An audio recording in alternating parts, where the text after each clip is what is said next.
Hey, thank you so much for listening to this podcast. If you are like me, you have an affinity for people like Seth Godin, someone that can teach us so much about branding and positioning and winning the hearts and minds of consumers in a modern way, which is exactly why I'm bringing him to the podcast. And it's even more so the reason why I'm bringing him to the Success Summit. If you have not made your reservation, I strongly recommend you go to tomferry.com. You click on the summit and you use the promo code SummitSeth. That's Summit and then SETH.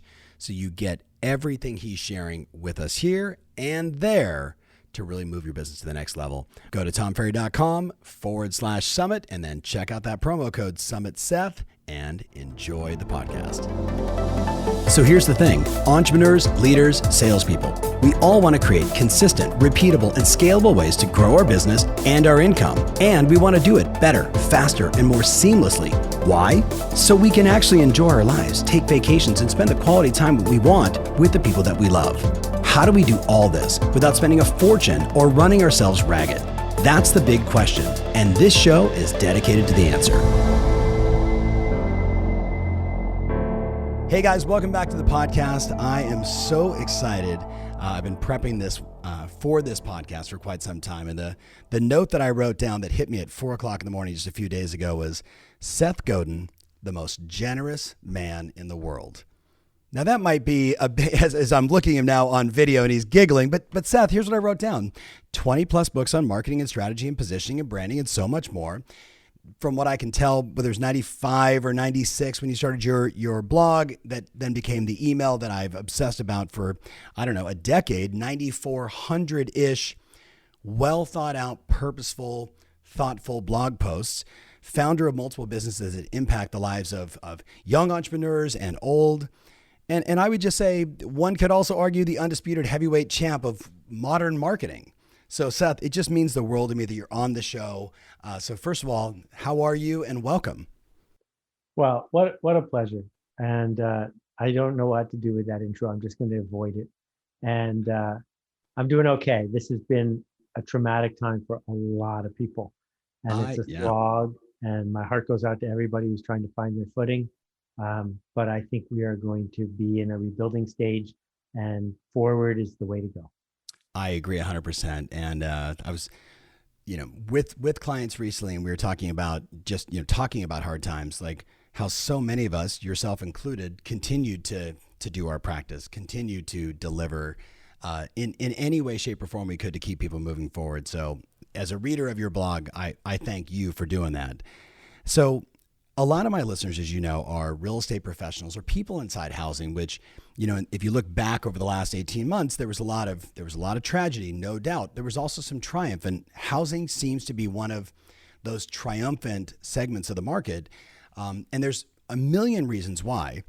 But the thing that I wrote down is I really want to have people understand the way you think about marketing as they start to navigate, whether it's the more of the same or as we come out of parts of COVID, depending upon where you are in the world. I really want them to get your insights. But before we do that, for the brand new real estate professional that's, just stumbled across my, my YouTube channel or my podcast, and they're like, who is this Seth Godin guy? I know a lot of the veterans would be like, of course, we know, we've read all the books. Could you just give just a little backstory and context on who you are and why it's so cool that I've got you on my show? Well, again, thank you. Real estate professional is different than real estate hack. And we're going to talk about that a bunch as you and I go back and forth. If you're a real estate professional, it means that you're committed to seeing the mechanics of how the thing actually works, understanding what your customers really want, and getting your arms around the fact that we're humans, not rational computers. And I have been a marketer since 1986. I've written 20 bestsellers about how to make a difference, how culture changes, treating people with dignity, possibility, shipping creative work. And I pioneered the idea of email marketing. Before I did email marketing with one of the first internet companies ever started, it wasn't a thing. It was called spam. Right. And I have been arguing for a long time that it is a precious resource that is wasted all the time. And to that real estate hack who sent me an email yesterday listing 7 places in Hilton Head, South Carolina a place I've never been and never will go. Just because you have my email address doesn't mean it belongs to you. My attention belongs to me. And if you Right. steal it, you have burned trust. We could probably just stop right there and say, okay, yeah, Tristan, my videographer, is like, damn. So you're speaking my marketing love language, and what's so great is I say mine, but I am a student of yours and so many of my mentors that have helped shape the message that I'm sharing with so many professionals. So let's go to just a basic but tough question, not for you to answer, but maybe for my listeners to really absorb. How do you believe that marketing has evolved? Where is it maybe still the same? And then how does a real estate professional begin to adopt your methodologies into their work? Okay, so for 75 years, marketing and advertising were the same thing. Advertising agencies were buildings where people sort of did marketing. And the reason that advertising was the dominant force is because ads were a screaming bargain. If you bought enough TV ads, you were going to make enough money to buy more TV ads. Yeah. That the mechanics of the industrial marketing economy were so powerful for so long, they changed the world. And then right around the time the internet showed up, it all fell apart because of cable, because of streaming, because of a million channels on YouTube and not a billion channels on YouTube, because advertising isn't marketing anymore. Marketing is telling a true story to the right people in the way they want to hear that changes their mind about something. Marketing is how we show up in the world to cause change to happen. And to the real estate professional, I will point out the following. Until 10 years ago, there was a huge shortage of useful information about where I should live and which house I should buy. And now, thanks to Zillow and things like Zillow, the person looking for a house may very well know more than you do. And you cannot hoard information anymore. And every other industry that the internet has bumped into has figured this out, usually the hard way. And the internet is a connection machine, and the internet is an information repository. And if all you know is something that I can already look up online, I don't need you. And I'm not going to pay you extra because that's not the game. This isn't the game that it used to be. I passed a guy on the street and I should have taken a picture, but it would have been awkward knowing that I was coming on to talk to you just 2 days ago. And it said, "I'm a real estate broker. Ask for my card." And I couldn't figure out if it was a joke or not, because it's just such a perfect t-shirt for the way so many real estate hacks think, which is if you can just get the word out there and hand out enough cards with your little picture on them, you'll do fine. Yes. Not so much. Yeah. You know, again, I've already said it once, but Tristan, we could probably just stop right there and say, okay, so now you all know, see? But I do want to talk, you mentioned Zillow, and Zillow was a partner of mine for many, many, many years. And I know lots of people that are still there. And two of my dear friends, the CEO and president, have subsequently left and done other, beautiful things. And I was an early advocate for Zillow and for other companies as a way to say, they're putting up this data. You can then essentially arbitrage their traffic and get clients because of it, right? Because they like Zillow, they see your face, I like your glasses, okay, let's go.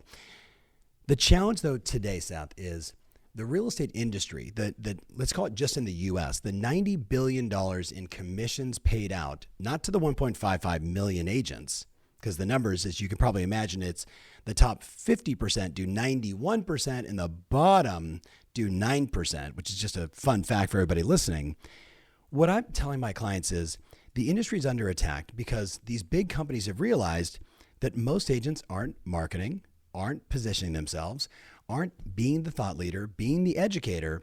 And what's happening now is the whole industry is shifting towards, we generated the client, we'll give it to you, but we want a third of your commission dollar. And I'm saying to my clients, who, and many of them listening right now, they eat you up, they get it, they're doing a lot of the right things. But I want to stress for the person listening, these companies have more money, they have more data, they have more research, more engineers, more marketing people that are trying to figure it all out. So my question is, Seth, if someone that you loved was in the business and they came to you and said, all these companies, I feel like they're coming after my customer base, what do I do? What advice would you share? Well, I'll start with this because we need to deal with the indignant umbrage that people feel when this happens. Yeah. When was the last time you bought a book from Amazon? Um, My yes. guess is that every single person who's watching this bought a book from Amazon more recently than they bought a book from the local, hardworking, independent, struggling bookstore. Yep. Why did you do that? Well, the answer is because you're not an idiot, because you knew which book you wanted. Amazon has it. It'll come tomorrow. It'll be cheaper, faster, more convenient. So if the local bookstore is not adding any value, you don't feel bad. One click, I got it. So if your thinking was like that for the independent bookstore, why do you think the person who's shopping for a house owes you anything? They don't. And the way that professionals are going to thrive is not by viewing what Zillow does as a taking, but viewing what they're doing as a resource. And that only works if you have a specific, focused expertise around the smallest viable audience. If your motto is, need a house, I got houses, or your motto is, you can pick any realtor, registered trademark, I'm a realtor, that's not going to work. But if you are the mayor of 10706, if you are the person who between you and your dad has been inside and sold every single house in this village of 2,200 people, if you build the weekly newsletter for people who are starting the 6-month journey to understand what it is to move to this town, if you are the coach of the baseball team and your office is where the Boy Scouts meet, you got no problems with Zillow. It's a gift, right? Because sooner or later, someone's going to say, how am I going to tell my spouse I didn't work with the one and only? Right. And it's that question that gets you a loyal customer, not, oh, this person has all the listings, because everyone has all the listings. Right. Right. So first of all, I love the answer. And then the question then becomes, so much of what you're going to do at the summit this year is on branding, positioning, and the practice. Maybe let's just give them a little sneak peek. If you were, again, you were sitting across from a friend and they're like, but Seth, I work at, you're in, New York. I'm with Douglas Elliman, Corcoran, this company, that company. And I know all the companies and all the players and they're all dear friends. I would always give people the example of, how does one select something that they only select once every 10 years? Since I'm only moving once every 10 years on average, I say, if you didn't ever go to a grocery store outside of the US and you suddenly were living in the US and someone said, honey, go buy a bag of potato chips, and you walked down the potato chip aisle and you saw hundreds of product SKUs in different colors and flavors, how would you select? And I say, that's the challenge that agents have. They all just look like another bag of chips with a different color, a different variation. So, I mean, how does one stand out? What advice would you have for someone to truly stand out and become that mayor? Okay, so the first thing I'd say is you gave a great stat about real estate brokers. I'll share two more. One from the National Association of Realtors. They told me this, I don't know, 15 years ago. Yep. 88% of the real estate brokers who get the listing because they call back first. Right. Right? So much for all the stuff you think is important. 88%. Someone just calls a whole bunch of brokers, person who calls back first gets the listing. Yeah. And I think that, you should write that on the wall. And the second thing is, when real estate values go up, more people become real estate brokers. And when real estate values go down, that bottom 50% drops out. So the average keeps staying about the same, because this is an easy in, easy out business for people who are hustling, for people who are hacking their way through it. But it's a really challenging business to decide to become a professional in. Yeah. And at the firms you're talking about, the Elements, et cetera, some of those people outperform others by a 10-to-1 ratio. Why is that? Well, one of the reasons is they get the listing. Why do they get the listings? It's not just because they're good at calling people back. They get the listings because someone told someone who told someone that this person is worth offering the listing to. Investing in that requires you to have a focus. So New York's a big place. Someone might live in Syracuse. You shouldn't get those listings. Someone might live in Buffalo. You don't want those listings. No. Maybe you don't even want every listing in Manhattan. I know one real estate broker who only does one building in New York City. If you're living in that building and you're about to sell your house, why wouldn't you give this person the listing? Yeah. Right? You have to defend any other choice except that one. Yes. So Or I knew another real estate broker who specialized in doing outreach to newly married gay couples because they were facing a series of challenges and questions that weren't standard. And she had lived that experience and she was in a position to answer them. Well, Yes. do you think that someone who just got married has a bunch of friends they're talking to? Of course they are. And if they're talking about the fact that you have a focus and this is your smallest viable audience, they're going to talk about you. So I guess what I'm proposing is the conventional wisdom of you need to drive a late model Audi, Mercedes, Cadillac. You need to have a picture on your business card. You need to sell everything to everyone, blah, blah, blah, blah, blah. Do the opposite of everything. Right. Find out what you want to stand for. Because if none of your colleagues are making fun of you, then you're doing it wrong. I love that. I love it. So much of what we talk about, so we have 165 business coaches in 6 or 7 countries around the world, and we're helping all these men and women navigate these, these rougher times, not just the COVID times, but the times of change in marketing and how consumers are relating to people. And we always go back to the same thing. Can you just be a neighborhood expert? And whether that neighborhood is 500 homes or one building or, 5 blocks of town, but that means you know it inside and out and you're willing to share that in some way so people can find it. So I've been an advocate of YouTube and video since 2007 when a friend of mine told me all about it and said, hey, I'm a part of this company called Google. You should look into it. So here we are. And you mentioned it earlier, 2 billion accounts, if you will, on YouTube. I'll get Tristan over here who bought his home because he started publishing video about a really cool electric bike called Super 73 in his side hustle because he was passionate about it. And now he owns a house because of how much money he's made because he just talked about his niche, his neighborhood, which was a bike called Super 73. And yet, Seth, I know people today that they know it, they understand it, they know that more people watch YouTube every day than all cable television combined, and they still don't do video. Now, before you say, well, then maybe they should write or maybe they should do photo, let me just say they're just doing the stuff that they've always done, more direct mail and maybe hoping and praying that somebody calls. What advice do you have for that person? Were you always naturally gifted on video or did you also have to practice? I'd like to go upstream a little bit because I think there's 6 questions before we have that. Yeah, please. Because built into that is a thinking that says, I'm already doing fine. I just need to get the word out. Right. And too often people come to you and say, Tom, how do I get the word out? So you think that's the question. That's not the question. Yeah. Right. So, in my case, I've had a really fortunate career, but I've done 20 bestsellers in a row. And the only getting the word out I have done is whispering to people who wanted to hear from me. Right? I once bought some ads on top of taxis in New York City. It got me a good table at Balthazar, but that was it. But other than that, I don't talk about my books. My readers talk about my books. Right. And so I'll start with, why do you even need to get the word out? Why aren't the people you've touched in the past getting the word out? Right. And the reason is because you're a pretty good real estate broker. Why would I talk about you? To help you? Right. The people we talk about are the ones who are off the charts for some reason. And if you're not prepared to do that, I can't help you get good on video and give you a strategy on how to buy ads and things to get the word out about your pretty good real estate in a pretty good town. That's not the answer. You're asking the wrong question.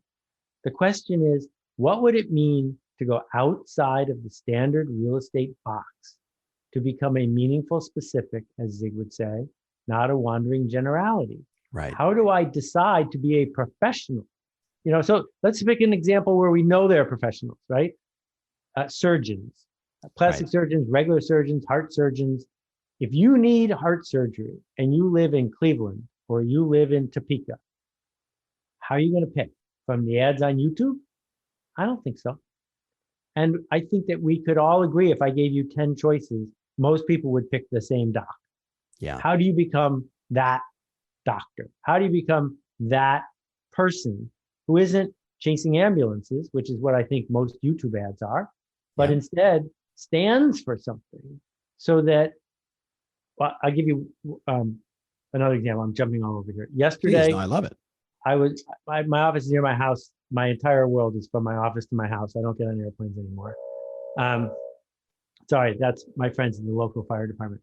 So I was walking to my house and I passed a homeowner who I didn't know on my block. She was standing in her front yard talking to a guy who does basement waterproofing systems for leaky basement. And I know that because he had the logo on the side of the car. Yeah. It was the same company that had done my basement 20 years ago. And I came within an inch of just walking over to two strangers and insisting she hired this guy. Yeah. Because not only do these people continue to do exactly the same thing, exactly the same way, never cutting a corner, they wrote a book about it. And they published the book. And if you ask them for a copy of the book, they give it to you. And it gives away every secret, every single secret of their entire industry. Could you do that? What would it be like if you wrote that book about your specialty? Yeah. Would anyone want to read it? Because in my experience, and I've talked to dozens and dozens and dozens of real estate brokers, most of them are hardworking, well-meaning people who are interchangeable with one another. And if you're interchangeable, I'm not going to talk about what you do. So again, this goes back to that first conversation. So you said 6 questions, by the way. You gave me 3, I think. So why do I have to get the word out? Right? Like, how do you actually get the people that love you to talk about it? 1,000 True Fans, Kevin Kelly's work, which I'm a huge fan of and believe so much in. And then what would it mean for you to get outside of the box and actually become, whether it's polarizing or at least interesting, at least worthy of discussion? What are the other questions we should be asking? Well, I mean, my friend Simon would say the first question is, why are you a real estate broker in the first place? Right. Right. And I think we should acknowledge it's not your hobby. So one reason you're a real estate broker is because you want to make money. Okay. Are you paid a percentage of what you sell? Because if you are, then you should either sell more expensive things or you should sell lots and lots of less expensive things. Right.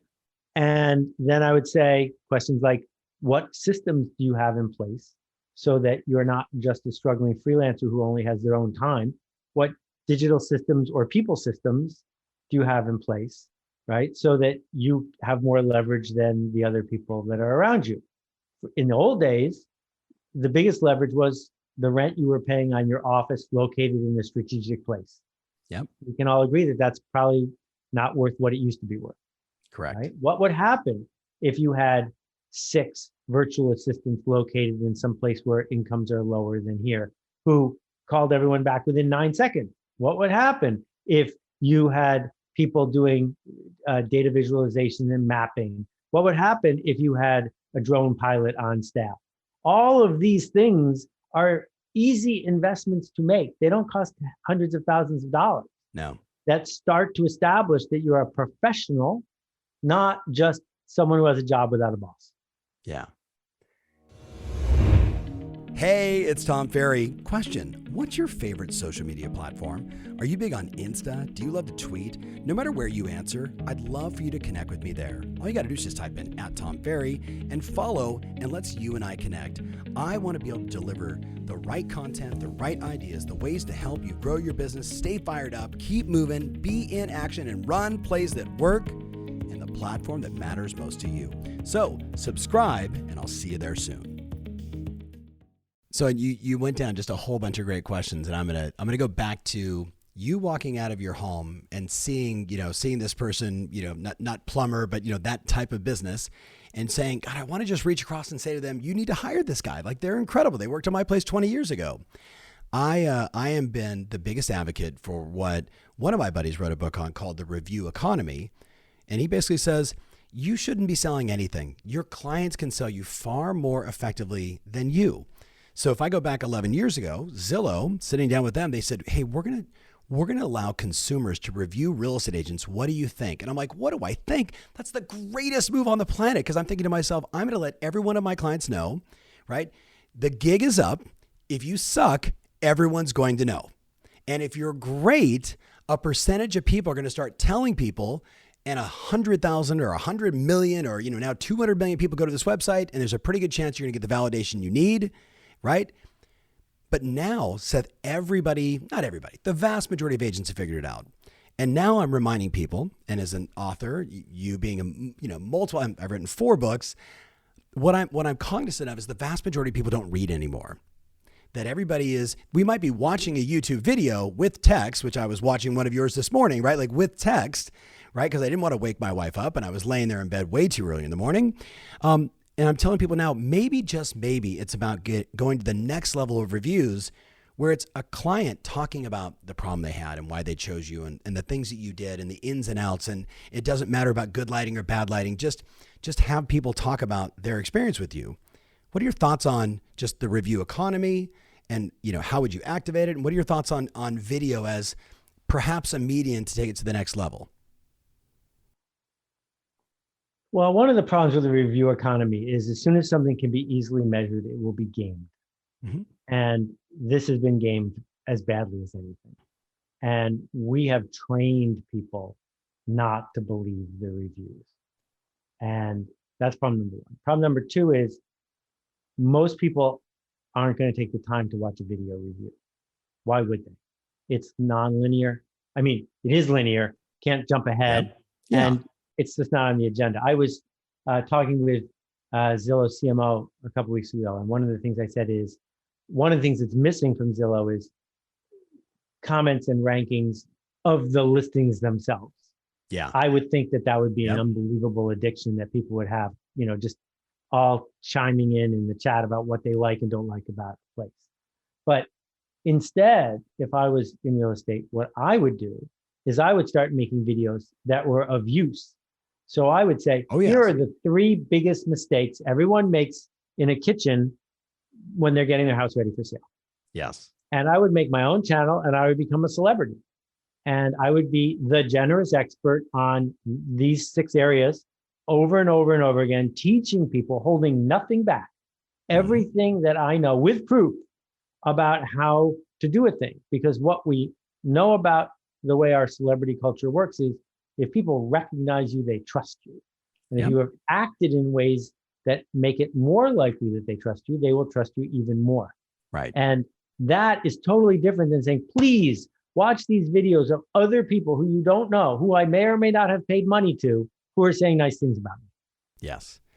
So I should have predicated that my clients have been doing the second part that you mentioned for a long time. And when I say that, in fairness, we have, hundreds of thousands of people that receive our information and that, watch our stuff. And so when I say clients, I mean the men and women that said, hey, I want to raise your hands and I really want to be a part of the Inner Circle tribe. You can go into their YouTube channels and you can see one of my clients who I was with a couple of days ago, 3 years of a 3-minute show every week.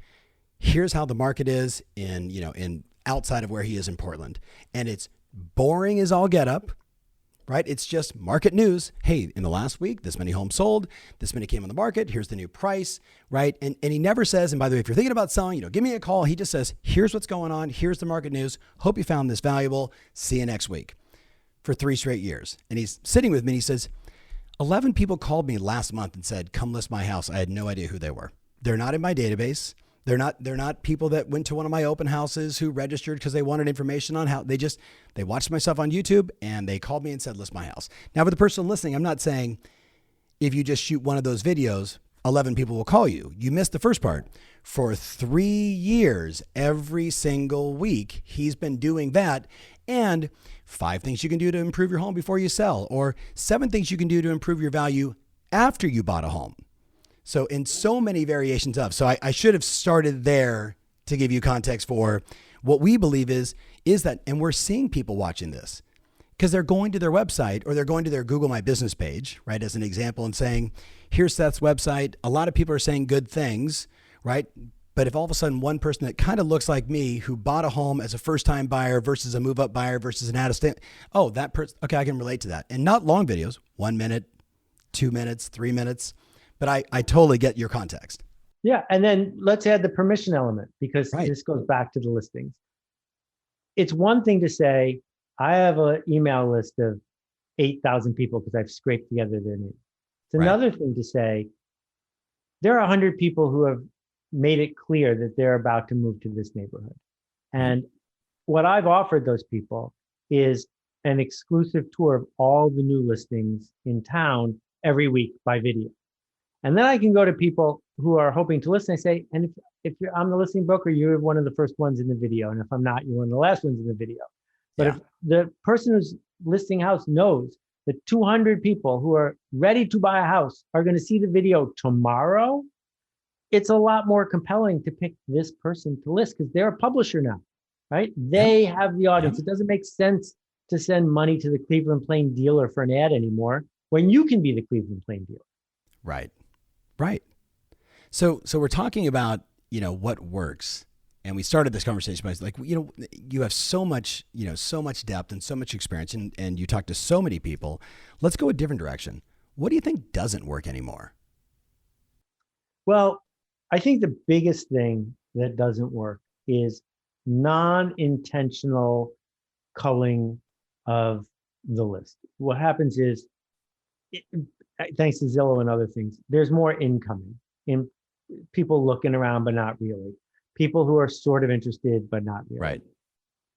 And if you can't do a good job of dividing them into who are the people I'm going to overwhelm with attention and care, and who are the people I'm going to give a phone number of my competitor who I like, but I want to go away, that moment is really important because essential to the smallest viable audience is you got to pick who you're not going to be serving, who you're not going to be paying attention to. And one of the problems that people who view real estate as a job have is if you have a job without a boss and you get off the phone, now you've just freed up a half an hour of your time. Whereas if you waste a half an hour with somebody, you feel bad because you wasted a half an hour you can't get back. So how do you determine who's inside and who's not? How do you qualify people? Yeah. And I think it's different in different markets. Mm-hmm. And sometimes it's a deliberate question. Other times I could imagine a real estate broker who only works by referral. You could have an unlisted phone number. You can't contact them unless someone on the inside tells you to call them. If you're that good, you'll stay busy. But it takes a lot of guts to say, I have an unlisted phone number. Yeah. So really we go back to specialist, expert, professional, right? It's hyper local is so much has been, talked about because the bigger companies, the Trulias, the Realtor.coms, the Zillows have a hard time penetrating that hyper local marketplace, right? But agents can. So one of the things I wrote down is so much of, if you look at the data, Seth, what happens is buyers or sellers are moving every 10 to 12 years. And certainly we're going to look to see what happens from 2020 because there was a lot of movement around the country. But, the norm is, 10, 12 years. Everybody wants more referrals from the people that already know them, like them, and trust them. The challenge, though, is they don't know what to do with their database. They don't know what to send to their database. They don't know how to communicate to them. So what happens is two things, well, really three. They do nothing. That's bad, right? The stuff that they send, right, is bad, right? Or worse, the stuff they send is bad and they send it sporadically so people don't know that I can wake up and say, where's Seth's email, right? Where's Tom's Tom Ferry show on Tuesday, right? Like they don't get that certainty and rhythm.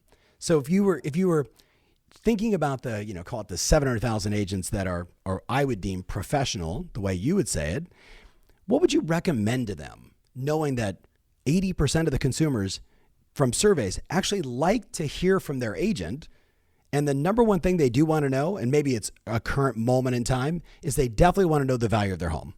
They also want to know when they should refinance their home. And they also want to know things like, what can I do to improve my home?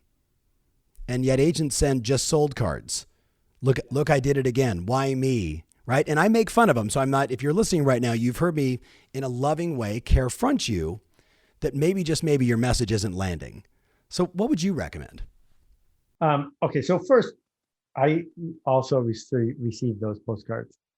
If I was going to send those postcards, I would adopt the status role of Chuck Norris. I basically would establish a reputation that borders on arrogance. And I would regularly and persistently and consistently, with no holds barred, just remind people that I'm the boss.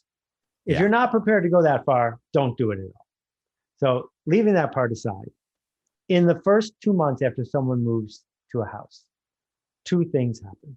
One, they spend a lot of money.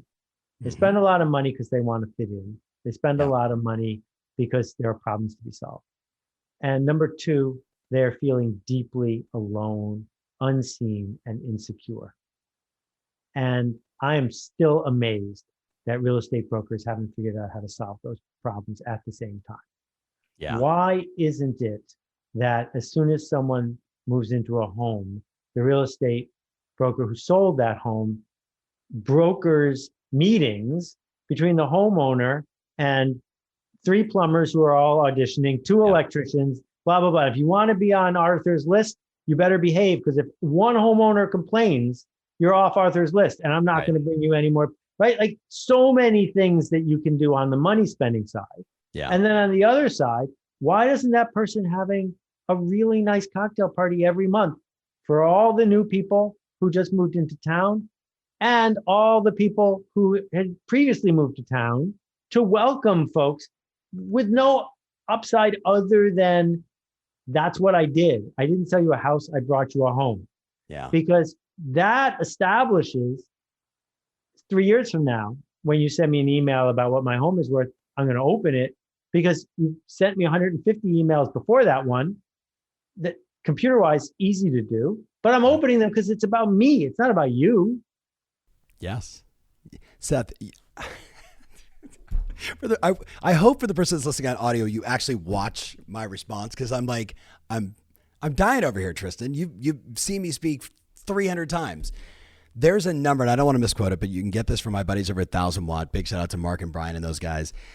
In one of their research pieces talking about loyalty of consumers with real estate agents, Seth, they literally say 49% of consumers didn't call their agent because they wasn't sure if it was appropriate to ask about a plumber, what's the best dry cleaning service, who's the best gardener for my house, they just didn't ask. And yet you and I both know the sale, like, it occurred, but the real relationship begins. The other interesting part about the party, so I recently moved to Dallas, Texas, and I moved into a high rise, and the agent the two agents that live in the building dominate the building. And I was like, okay, my wife and I are moving together. We're empty nesters. We've left our home in Newport Beach. We have all of our friends, all of our social life. We now live in Texas. Yes, our son goes to SMU, so we're close to our son. Outside of that, we know no one, right? Now, I'm a pretty social guy. She's like, don't worry. There's a Thursday night cocktail party. I'm going to take you and introduce you to everyone. That was it. Like, when you said that, I'm like, that is, and we've talked about parties and celebration and welcome to the neighborhood. And here's some other past clients and good connectors say, people like us know people like this, and let me make that happen for you. How would you imagine doing that at scale though? Because some of my clients listening, they're saying, I know I should do that. But Seth, would it shock you to hear that one of my clients, he and his team will sell 5,500 homes this year. And others are now these super brokers selling hundreds of homes, and they're all beautiful people. And the people that are helping them are pros, but it's become a little manufactured, if you will. How do we keep the humanness at scale and not lose that? Because we see other companies that do it. I can't help these people.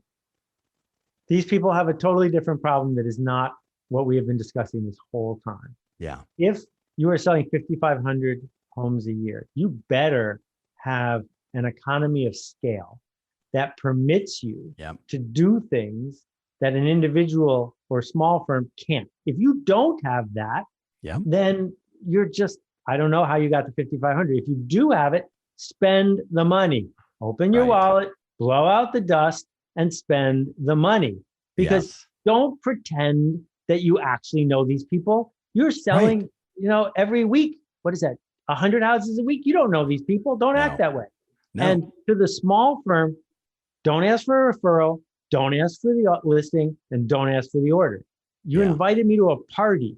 If it's a party, make it a party, right? So I've known Arthur now since he sold us our house 25 years ago. I see him every Saturday at the farmer's market. I see him walking down the street. When he has a question, he calls me up, and he has never once talked to me about increasing the value of my house, never once asked me if we're thinking of moving, because then he wouldn't be him.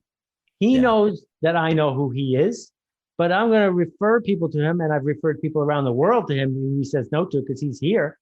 And I do it because I see a human, not because I see someone who's running a factory. So there's room for scale. Starbucks has scale, but Right. Howard Schultz doesn't pretend he knows what kind of coffee Tom Ferry likes because he doesn't. No, not a chance. And by the way, do you think that, I'm just curious, do you think there's something to, some would argue you're a polarizing figure. Right? You've written all these books. That you got the purple shirt today versus the purple tie that's in our branding, right, for the summit. And it was great because they found a photo of me with a purple tie. I'm like, I only have one and I've only worn that maybe one time. Thanks for getting the photo. Do you think that Arthur is just intimidated to say, hey, Seth, have you had any thoughts of selling? Okay. No, first of all, thank you for believing a lot of people know who I am. A lot of people don't know who I am. 99.8% of people in the world have never read a word I've written. Sure. And until I mentioned him in the book Purple Cow, he had never heard of me. And I don't think he read the book for months afterwards. So no, that's not what's going on here. Yeah. What's going on here is you have a choice to make. If you want to open a restaurant, you can be Ray Kroc, or you can be Gina at Nana's Good Eats in Queens. There are two different ways to be in the world. Yeah. Ray Kroc said, every McDonald's is going to be the same. That's why you should go. Yeah. And Gina says, there's going to be fresh herbs in this salad, even though I don't have to do that. Yeah. Yeah. And it's just the choice. And by the way, both those are professionals. So people that are listening, there's no right or wrong, though we are, we're clearly seeing the trifurcation in the industry of these, what I would call these just industrialized teams that are serving people at scale and getting, 4.7 and 5-star reviews all day long from their customers. So we're not, for my friends out there, my clients that are going, wait a minute, no, you're doing great. But I loved your point, Seth, that take it one step further, spend a few more shekels, really make the experience magical, right? Have that dopamine rush moment, have that experience, right? So I love that. All right. Couple things that are going through my head. First, I want to say maybe 3 or 4 weeks ago, you wrote something that it was all about the paradox of coaching. And I'm a coach. This is not self-serving. It was, I'm reminding myself of it because I was like, that felt like a different blog for you. Did anybody else say that to you? Okay. So for me, when I read it, because I'm so used to a Seth style of writing, and what it got me thinking was, what was the inspiration for it? But then the bigger question, really the question that I want all my audience to hear is, with 9,400 of these blog posts, how do you source information? How do you keep it fresh? Is it just an insatiable appetite of curiosity, or are you going to like conversion.ai and just typing in Seth new ideas and seeing, what the AI pops out? Like, how do you do it? Well, the second question is super easy to answer. I have no magical talent. My high school English teacher wrote in my yearbook, "You are the bane of my existence and you will never amount to anything." Yeah. And so this is not about talent. What I decided a very long time ago, aided by my ADD, which was not easy to work with in high school, but I did what I could and I had great parents to support me. If I can't figure out a phenomenon in the world, I want to know why.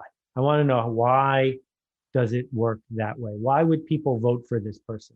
Why would someone buy this more expensive item? Why don't more people have a coach? If I see something in the world, I have a lot of trouble walking by and saying, oh, magic, right? Like, how does a refrigerator work? I know how a refrigerator works. I don't understand how you cannot care how a refrigerator works. So that's all you got to do. All you got to do is say, what is it in my world that I don't understand? Mm-hmm. Then you either find out or make a guess, and you write it down.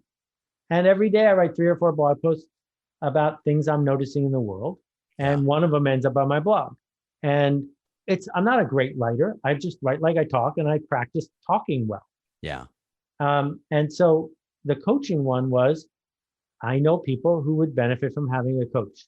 Why don't they have a coach? They can afford one. Right. They know coaches. What's the problem? Well, there must be a problem because they're not idiots. And so I made some assertions, and I heard from dozens and dozens of coaches around the world who said, yep, you're right.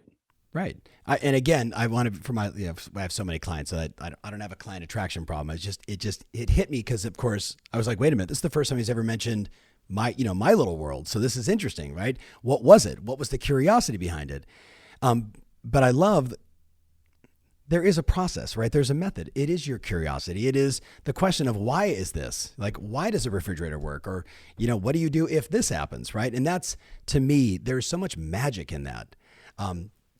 For a lot of people that are listening, your new book, The Practice, can you shed some light? 'Cause I know you'll talk about this and others, but just, for my friends, if you haven't bought the book, you should buy the book, get the audiobook, however you consume content, you should get it. But give us just a little insight. What was your intent behind the book? Well, if you think that talent is a real thing, if you think that other people have magic creativity, if you think that you have to slog through your work because you didn't get that gift from the muse, this is the book that I wrote for you, because I don't believe any of those things. Yeah. And I basically describe that the creatives I've known and worked with, whether we're talking about the fabled Steve Jobs or musicians or playwrights or authors or real estate brokers, the successful ones have a practice. And when you decide to have a practice of shipping creative work, you will. And too often, people who are sort of naturally charismatic, who have a little bit of hustle in them, decide that their path forward is to be a real estate broker, but they forget that they should have a practice. You can't wing it. That having a practice, a method, a step-by-step way of becoming the one and only, that is what matters, not authenticity, not finding your purpose or your meaning, and a lot of the other stuff that I disagree with others about. It is simply showing up, chopping the wood, carrying the water, and doing your work. And you can learn how to do it. Anyone who wants to can learn how to do it. Right. No doubt. Tristan is over there going like this, mic drop. Right. I need to know, you need to say the name of Tristan's bike again, because as soon as we get off, I'm going online. Super 73. Super 73. And use your promo code Tristan. Helping him get that next house. Seth, it has been on my list of, bucket list people to have on my show for a long time. And I'm so, first of all, just thank you. Right. Because just who you are is just, I said it, I do truly believe you are one of the more generous people on the planet that just, will answer an email or, put out all this amazing content. And I know you have a business behind it.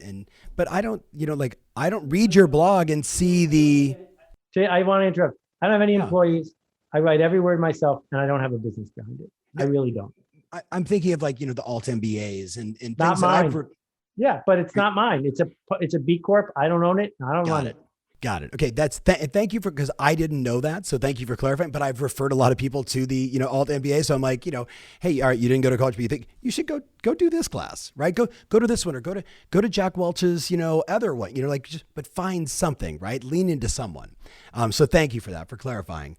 But I just want to say thank you, and I know for all my listeners, everybody, you can follow him, on. Just go to his website and just sign up for the newsletter. Just do that. And then talk to me in 5 years about what you learned, because it's going to be a lot. So I'm going to see you, virtually in Dallas coming up in a couple of weeks. I'm super grateful to have you there. Just any closing thoughts for the people that, someone that maybe has listened to you for a long time and they're moved by your work, to that group. What would you say? I did a line from my friend Shalene, and she says, there's no doubt you're going to succeed. You've already succeeded. That's why you're on this call. The question is, will you choose to matter? Yeah. And it's always going to be a choice. Yeah. So I'll be there on Zoom. We'll talk some more about this. I'm looking forward to it. But I like to say, go make a ruckus, which means go do something that people would miss if you didn't do it. I love it. Thank you so much. And I'll look forward to seeing you in a couple of weeks. And for all my friends, drop a comment or two, but absolutely, if you don't do anything, just follow Seth. Go to his website, sign up for his newsletter. All right, we'll see you guys next week. Thanks so much. Hey, so there you have it. Thank you so much for listening to this podcast. Absolutely would love comments and more. And listen, I said it to you in the very beginning, I'm super pumped about having Seth at the summit. I want to give you that experience. You've got 48 hours. Go to tomferry.com/summit. Use the promo code SummitSeth and get $100 off your ticket. I look forward to seeing you in Dallas at the summit. See you soon. If you want more information about this episode, including my show notes, mentions, links, and everything else, make sure you visit tomferry.com/podcast. That's tomferry.com/podcast. Thanks again, and talk to you soon.